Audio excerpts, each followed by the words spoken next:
everyone, welcome back to my channel. I pray that the new year has been going well so far for you all. To my new subscribers, welcome to the family, welcome to the channel. To my returning subscribers, welcome back.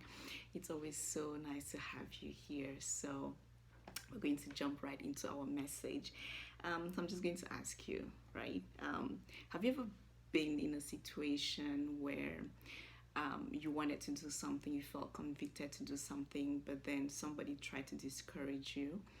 Or have you been, the person that actually tried to discourage another person from doing something that they felt convicted to do? I mean, obviously not out of any form of malice, but, just because you genuinely cared for that person. So yeah, we're going to talk about that. So we're going to start the word of today. The Bible passage is Mark 8:31 to 33. Yeah. So the Bible says, so this is, Jesus is he has been talking to the multitude, and so that's where our verse begins from. And he began to teach them that the Son of Man must suffer many things and be rejected by the elders and chief priests and scribes, and be killed, and after 3 days rise again. He spoke this word openly. Then Peter took him aside and began to rebuke him. But when he had turned around and looked at his disciples, he rebuked Peter, saying, "Get behind me, Satan, for you are not mindful of the things of God, but the things of men." So a few things that we should, bear in mind here. The first thing that spoke to me was the fact that Peter, after Jesus had talked about the fact that he would be rejected, he would be killed, and all of that, Peter takes him aside, right? From the multitude, from the disciples, he takes him aside, and then he begins to rebuke him. Now, this shows me that whatever thing was coming out of Peter's mouth wasn't out of malice. It was out of genuine care. Peter wasn't, he wasn't trying to, challenge Jesus. He wasn't trying to dishonor him. He wasn't trying to, say things in front of people that would make Jesus, feel some type of way. I mean, he's Jesus, but you know what I mean? Like, Peter took him aside before saying whatever it is that he wanted to say. So this showed me that Peter's intentions were good, were genuine. He had genuine care. He was showing genuine concern for, the ordeal that Jesus was going to go through eventually. Now, the first thing here, or something else that I want us to, look at is the fact that after Peter took Jesus away, to rebuke him, the Bible tells us that, but when he had turned around and looked at his disciples, Jesus first turns around and looks at the disciples. He doesn't start talking to Peter immediately. He looks behind at his disciples, and then he rebukes Peter, saying, "Get behind me, Satan." Now, this spoke to me a whole lot. Why? Because the fact that Jesus turns around and looks at the disciples, he's looking at his why. He's looking at the reason why he has to go through what he has to go through. The reason why he has to die on that cross. It's not just about the disciples, it's about humanity. The disciples are just a representation, of the bigger picture, right? Of the bigger purpose that Jesus is going to, for why Jesus is here on earth, and for why he's going to die on that cross. So he looks behind at the disciples because that is his why. So after he looks at his why, then he turns to that voice of discouragement, and he says, "Get behind me, Satan." Sometimes we might find ourselves in situations where people that are very well-meaning, people that are very close to us, will try to discourage us, from things that we should be pursuing, not because of malice, not because they don't want the best for us, but it's just because they are afraid that us doing those things might be harmful to us. They are afraid. It's just their way of trying to protect us. They might believe that doing those things might be harmful to us without knowing that it is us trying to fulfill purpose, right?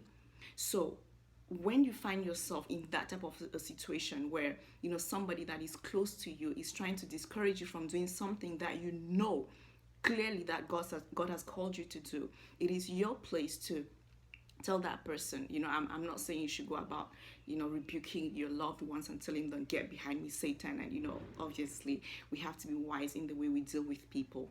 But you can lovingly but firmly tell this person, I know, what God told me. I'm very much convicted and I'm going to go ahead and do that thing, right? Because if it's truly from God, you should be able to, close your ears to the voices of discouragement and open your ears only to the voice of God. You should be able to get to that point. Sometimes it could be, I don't know, a career change. It could be, God wants you to go on a mission trip, to a place that might be dangerous. It could be, a relationship even, people wanting you to be in a relationship that pleases man instead of a relationship that pleases God for whatever reason. It could be a whole lot of things. But if you're convicted that God actually spoke to you about that particular situation, you should be able to block those voices and focus just on what God is telling you to do. Sometimes actually we might be the Peters in our own lives. We might be the ones, we've heard from God, but then we try to come up with 1,001 reasons why we should not do that thing that God has called us to do, because, sometimes we're afraid. Sometimes we might feel that we're not enough. Sometimes we might feel that we're not qualified enough. So if you realize that you are the Peter in your own life, you are the one trying to discourage yourself from doing that which God has called you to do, I would encourage you, to go back and seek God and ask Him for the strength to be able to do the things that you know that you need to do, right? Now, the next thing that I want us to, look at in this passage is the fact that even though, the verse 31 talks about after 3 days He will rise again, Peter doesn't even seem to pay attention to the rising again. Peter is just focused on the dying part, on the, being rejected part, on the, being killed part. He's just focused on the suffering that Jesus is going to go through.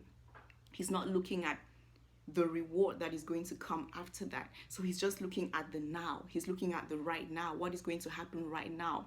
Jesus that I love so much is not going to be here with us anymore. He's going to be rejected. He's going to be killed. He's going to be, crucified and all those things. So because of that, he is losing sight of the bigger picture. So sometimes we just focus, on the right now. We're focused on, the pain that it takes to get that project done. We're focused on, on the time that we need to put in to do that thing. We're focused on, on the resources or lack thereof that are needed, to get that thing done. But then because of all the demands of the things that we need to do, we lose sight of the reward that might come later. And that is what Peter did here. He lost sight of the reward, which would be that Jesus would rise again from the dead.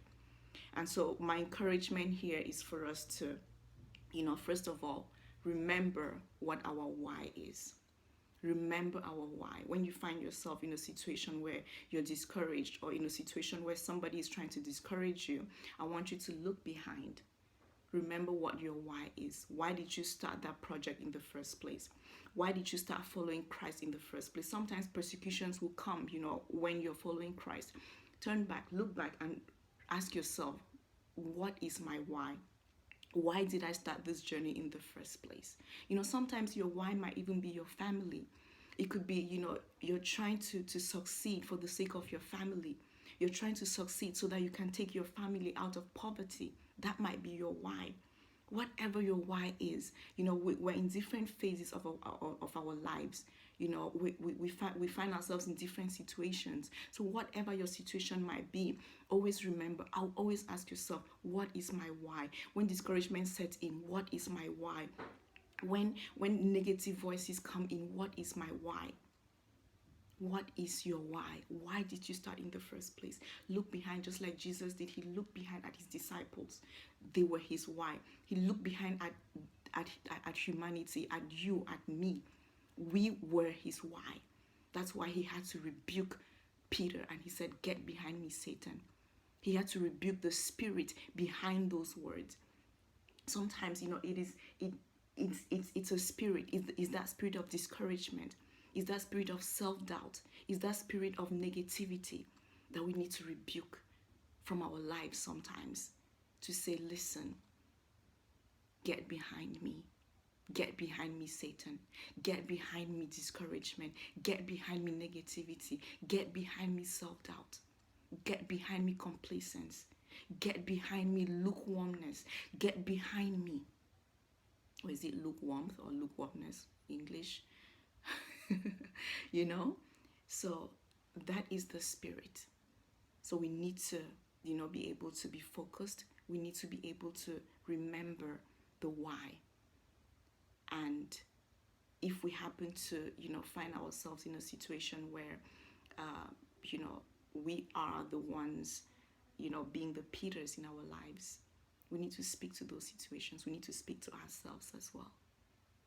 Because the purpose is a lot bigger than our fears. The purpose is a lot bigger than the discouragement. The purpose is a lot bigger than us.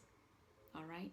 So that's the message for today. I pray that it was a blessing, and I will see you in my next video. Please remember to like, to subscribe, and to share the message with people that you think might want to see it, that might need to see it, and comment your thoughts below.